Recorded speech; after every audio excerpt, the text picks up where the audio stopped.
Do you ever go through those seasons in your business where some things are working and then some things that used to work are not working anymore?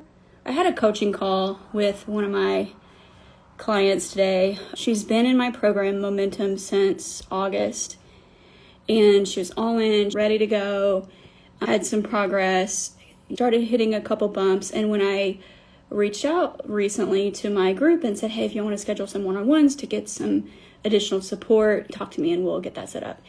And I'm so glad. And everything that I was walking her through was, and the best way I can describe it is an identity restructuring. This is what my clients go through. I work exclusively with professional organizers.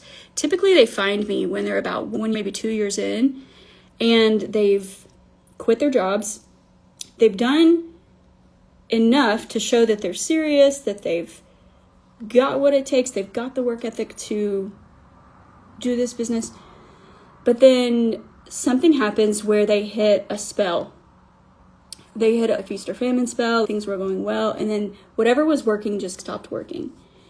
And that spell sometimes can last 2 months, 3 months. When it lasts 4 to 6 months, it really gets your attention because your bank account gets your attention. And for women, we're so driven by safety, by security, by knowing that we're taken care of. And so when your bank account starts talking, you're like, okay, I gotta pay attention to this. So the clients I was talking with today, we had a really interesting conversation about the bank account number and what number you have in your head about this means I'm okay, or I get uncomfortable kind of if I have more than this or if I have less than this. What is that number? It's different for everybody. Is it 2K? Is it 10K? Is it 14K? She gave me her number about if I make this much per month in my business, that means I'm respectable.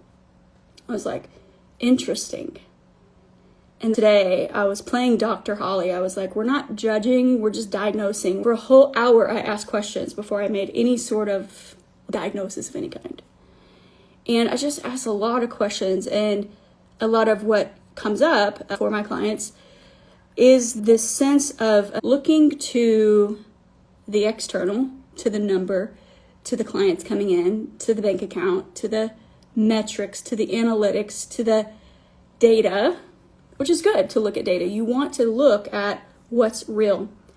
Where it starts getting unproductive is looking at that number and asking it to tell you something about yourself. That means I'm respectable. That number means I'm legit. That amount of income means I can be taken seriously now. What happens is when you have that relationship with the numbers, the data, the analytics, you have now attached yourself to that verdict. So it only feels worse and more painful, but almost expected when clients then reflect that back to you. Your clients are like ghosting you or not following up, and you're like, I can see they're looking at my website, I can see they're opening my emails, I can see that they're clicking on things, but they're not responding, they're not following through, they're not taking that next step. And so you start going in spirals in your head. Like, what does this mean? Does this mean I'm not really legit? Does this mean I don't really have the skills? Do they kind of pick up on something, like a broken link somewhere that's going to make them look at? An example today was a client I was doing a one-on-one with. She's like, what if they see the placeholder link on my lead magnet that says example.com? They accidentally click on that. What if my phone number is wrong and they click on it and it's broken? And on the one hand, those details matter because you want to have trust, you want to build the professional reliability, all those things. When it starts causing a problem is when you start over tweaking and getting hyper focused on it, where you've stayed up till 11 o'clock at night when you really wanted to go to bed a couple hours ago and wind down, and your mind just won't let go. You're just looking at it. Your eyes are kind of glazed over.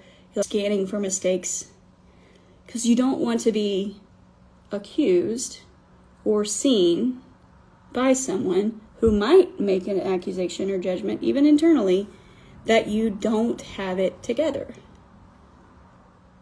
So you put yourself through the torture first, right? You put yourself through the self-judgment first. And so then the way it shows up is you don't really promote yourself. You feel anxious, showing up on social media. You don't really know how to put your own voice out there. So then you're over relying on ChatGPT or AI, and then that doesn't feel like you either. And then you sit there trying to perfect all this, and you're like, scrap it, because it still doesn't feel like you. And I understand that this is frustrating. And it gets you to this point where you know that you are your own obstacle, but you don't know how to get out of your own way. And that's exactly what I help organizers with. I've connected with a lot of organizers lately with this same problem. And the problem is, essentially, people are coming, but they're not converting. And so if that's you, I just invite you to send me a DM. Just tell me what's going on. And maybe there's something I can do that can help. Last week, I did a diagnostic report for someone with her Google Ads account. I got in, I dug through it. I could see within 3 minutes what was going on. I wrote her up a whole report. She wrote back and thanked me and said, this is so detailed. Thank you so much. I gave her the exact checklist of what to solve. But sometimes when you're in it, you don't know, you can't see your own stuff as clearly.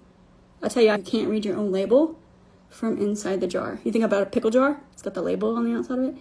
If you're standing in the middle of the pickle jar, you look at it and the words spell SELICKP, and you're like, what does this even mean? When you're outside it, you're like, yeah, that's pickles. It's just pickles, that's what that is.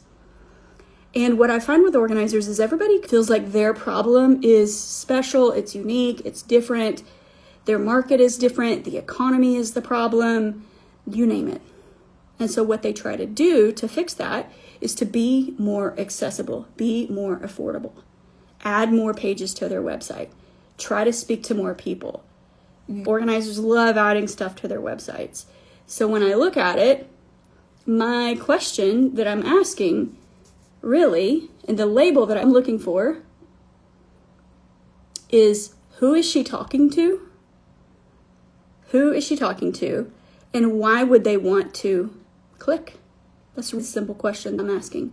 Now, I know what I'm looking for because I've trained hundreds of organizers after building a couple of six-figure businesses myself across the country from each other, making all the mistakes about 3 times, built the whole playbook, built the whole course, built an AI studio, built all these things that can instantly tell you what the issue is. But you sometimes are on the inside of it, and so you just can't see what's happening. So if that's you, if that resonates with you, drop me a message, tell me what's going on. If there's something I can do to help, I'd be happy to talk with you about what that could look like. So have an amazing night. I'll talk to you next time.